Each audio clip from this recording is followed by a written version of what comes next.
Hiwain natin ang ampalaya. Lalagyan natin ang 2 itlog. Magpikpit tayo ng bawang. Balatan at hiwain natin ng maliliit.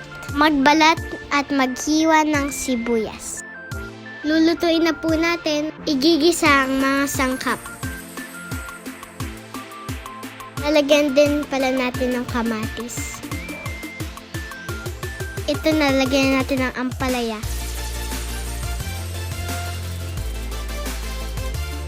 Ibuhis natin ang scrambled egg.